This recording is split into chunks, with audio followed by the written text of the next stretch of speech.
Hey, what's going on, everybody? So I wanted to start posting some of the really interesting conversations that I get to have on the record as a part of my career with Bro Bible.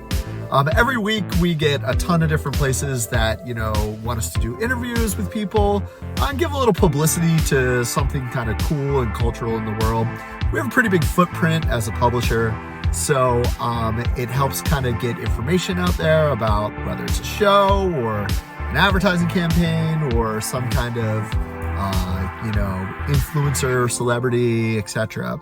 And the other week, I got a chance to hang out with Ken Goldin. Ken Goldin is an iconic figure in the world of sports memorabilia and collectibles. Goldin Auctions has auctioned off millions and millions and millions of dollars of priceless artifacts, if you will, if you're a collector of sports cards and other sort of treasured memorabilia from over the years. And Ken's the subject of a new Netflix show called The King of Collectibles, The Golfin Touch.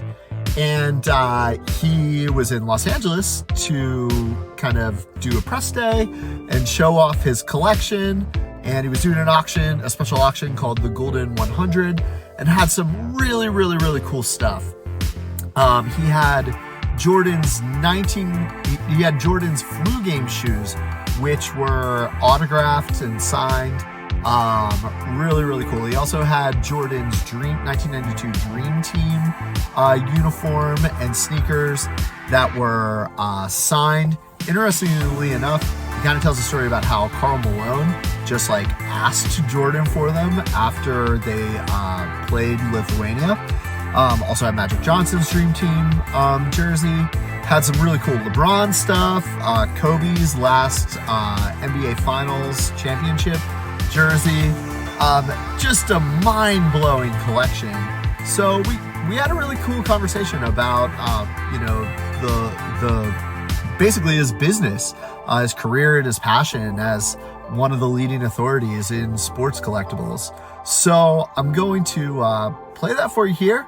I hope you enjoy it, and if everybody likes this, I'll keep doing more of these. All right, cheers. That'd be like a cool place to start. Sure. Okay.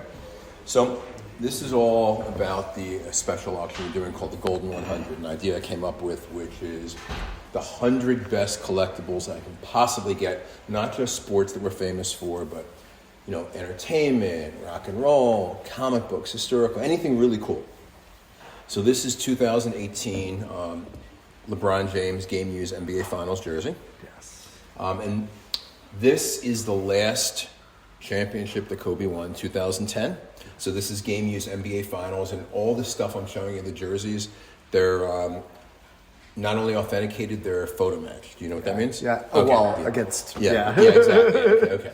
So what many people may consider the most important item in the room, this is Jackie Robinson's 1955 World Series game used bat. When Brooklyn won their only World Series, the famous World Series he stole home. Little piece of cardboard made in 2003 is a couple $1 million. Yep. It's LeBron James RPA Limited 23, 1954 Hank Aaron rookie card PSA 9. Yeah. Now, this stuff has been great. What I will show you over here just annihilates everything in the room. So this is the only known existing photo match jersey of Michael Jordan from the Dream Team. Yeah. He took it off and he gave it to Karl Malone right after the game. We got it from Karl. That's where all these come from. So this is a photo match Dream Team jersey. This is the semifinal game against Lithuania. So this is the medal round. Yeah. And those are the sneakers he wore in the game. And this is the exact same thing with Magic Johnson. Oh my gosh. Yeah. Wow. So that's amazing. Yep. And we have a special auction called the Dream Team auction. It's only 24 lots. The uniform set of all 12 guys and the sneakers of all 12 guys. Did Karl ever say why he jersey swapped? Why they jersey swapped? He said that his wife told him he should get these jerseys, and that he and she walked around to every single player after Lithuania and said, "Do you mind if we keep your jersey?" And they all gave it to him. That's amazing. Isn't That's it? a lot of like Yeah. a lot of forethought. Oh, exactly. But he had them all. It's just like jersey swaps weren't as common At all, 30, too. Like 30 in years ago. 1992. Yeah, look, and he wasn't even giving his own. He would just say, "Can I keep it?" Right. Can I just keep Can I it? keep Exactly. it? Can I keep it? Kind of like I'm trying to remember the quarterback who. That's amazing. Was it LT or was it somebody else? Not LT. Strahan kept game used jerseys of all the quarterbacks he sacked. Oh my gosh, that's amazing. Isn't that awesome? But yeah, awesome. I love that. I was in his garage one day. He was showing me all the jerseys. Oh, I had to go up to every quarterback and ask for their jersey. Kate Winslet's outfit worn in the Titanic. This is the sinking scene. Yeah, when the ship was sinking. Amazing. Again, this auction is for everything. Yep. George Reeves, 1950s. The Superman. original. Yep. Oh my gosh. Isn't that crazy? Yeah. Look at that fabric and everything. Amazing. Wow. This is comic book section with one exception. Amazing Fantasy 15, first appearance of Spider-Man. Yeah. Second highest, one of the most valuable items in the room, about $3 million, maybe 4. Second highest graded existing copy of Superman #1. Detective Comics #27, first appearance of Batman. Action Comic #1, first appearance of Superman, first ever superhero. However, if there is anything in this room that can compete with that, it is this. I'm going to block it. Michael Jordan, most famous game of all time. What game? The flu game. Flu Yep. shoes. NBA Finals. Those are the photo match shoes from the flu game. And not only that, it comes from the ball boy from the game. That's what I was going to ask. And he provided Jordan with applesauce after every game, and he gave Jordan the applesauce that Jordan said here. And the guy in 1997, 26 years ago, had the thoughtfulness to take a picture of Jordan signing the shoes and handing it to him. Oh my gosh. Yeah, That's isn't that amazing. crazy? Yeah. So this might be like $5 million. Wow. That's insane. Yes, isn't it? And that's the great thing about it. You ask the iconic event of Michael Jordan, everybody knows basketball is going to say flu game. Well, that's the thing about memorabilia is that, there's the historical significance, but then there's the origin story of how an artifact becomes an artifact. Yep. And I think in a lot of ways that's a part of the specialness. In a lot of ways. How do you help corroborate those stories or tell, those aspects of behind an artifact? We research the hell out of everything, and we get as much information from the consignor. Sometimes people just buy something as an investment; they really can't tell you much about it. Right.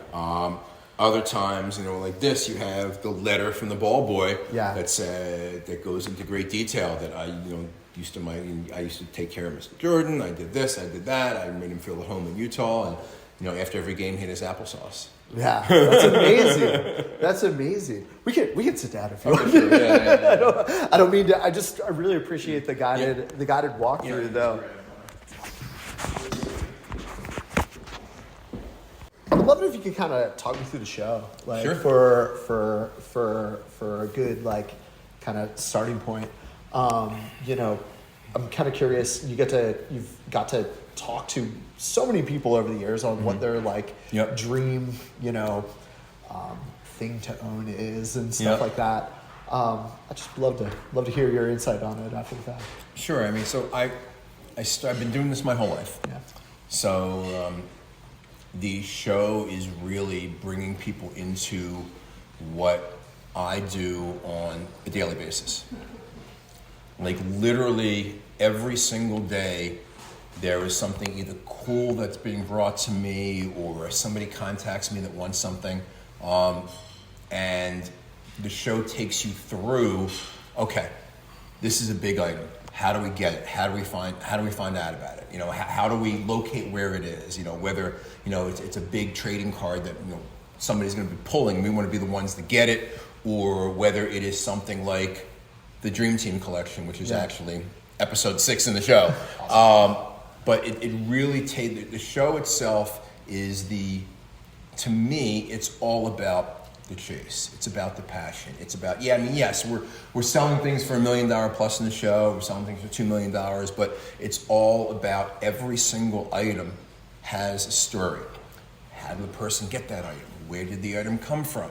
You know, why are they selling it? Or why does somebody want to acquire it?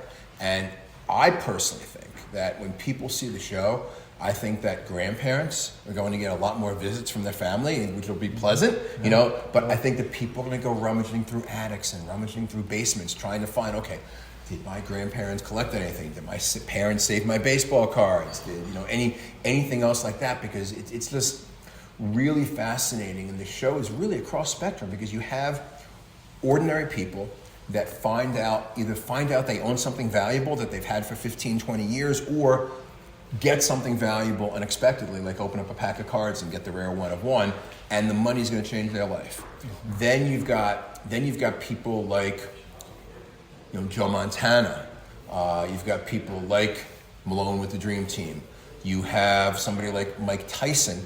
Have you seen any of the episodes? I haven't. Okay. Yeah. So I don't want to spoil it for you. So I will say that this would not be very Mike Tyson-like, but Mike Tyson kept an iconic piece, and it's iconic more for culture around the world than it is necessarily for boxing, but he kept a really, really, really iconic piece that I guarantee you hundreds of millions of people recognize it and know what it is, even if they've never seen one of his fights.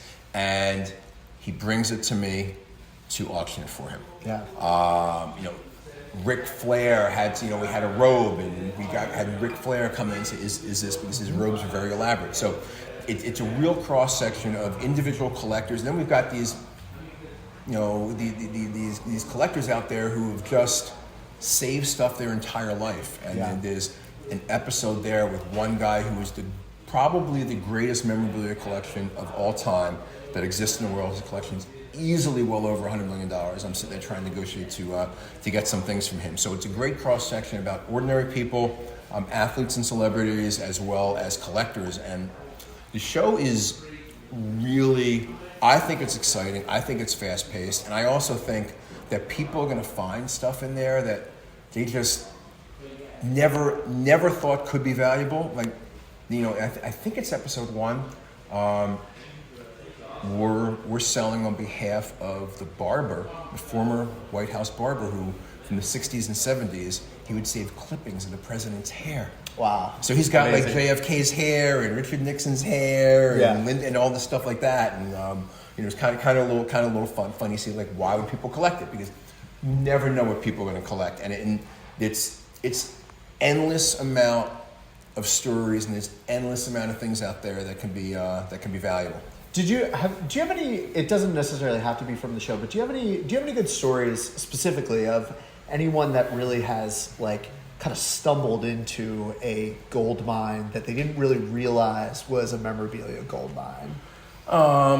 Well, we happened to have one of those things from the show because there was a French-Canadian little boy who opened up a pack of cards and pulled out $1 million card. Oh my gosh. And we get him $1 million, and it's going to change his family's life. We have, again, another one from the show. We have somebody who, when they were 14, bought, a box with their birthday money of Topps basketball cards. Yeah. And they pulled out a gold LeBron refractor, and they put it away and forgot about it for the next 18 years. Yeah. And now he brings it to us, and we tell him what it's worth, and it blows his mind. The coolest story. Well, I have a lot of cool stories. Right. But two really cool stories is, one time there was somebody who was a picker, like an old-fashioned picker, went to a house outside of Boston, and was basically somebody was moving, was basically buying all the old furniture and things like that, and they said, we've got, an old bat. And, like, honestly, I think the guy probably paid $1 as spare wood for the bat, okay? Then he looked at the bat, and it was like 46 ounces. Probably not a store bat at 46 ounces. And this is, look at the bat, turn of the century bat, maybe 1915, 1916. He sees the name on it, RUTH, in block letters, not script like they have, in the 20s. So block letters. He contacts me. We get the bat authenticated for him. Louisville Slugger kept ordering records all the way back to the turn of the century. No way. So we look in the ordering records, and this is Babe Ruth model bat from 1916 to 1918. He ordered this model 3 times this weight. It comes out of PSA 9. So this guy, I feel bad for the family, but this guy was clearing out somebody's house and found this bat worth, when I sold it, $400,000. Today, probably $2.5 million. The other really cool story I had is I was contacted one time. A guy said he had a couple Jackie Robinson pieces, and he goes, I was personally handed this on the field in 1956 in between games at Ebbets Field. You hear all these stories and you don't know if they're true. Mm-hmm. So, guy gave me his name, and I met him in went to New York City, met him. Took the bat, said, I'll get it authenticated. He goes, oh, by the way, I've got this scrapbook too. I don't know if this is worth anything. Gave me a scrapbook. Scrapbook has about 4 or 5 signatures of Martin Luther King Jr. and all civil rights leaders and famous athletes from the 50s and 60s. So we signed a consignment agreement. I look up his name, and his grandfather started the New York chapter of the NAACP way back in the early 1900s. And so this was his grandson, and his father was a famous war protester, civil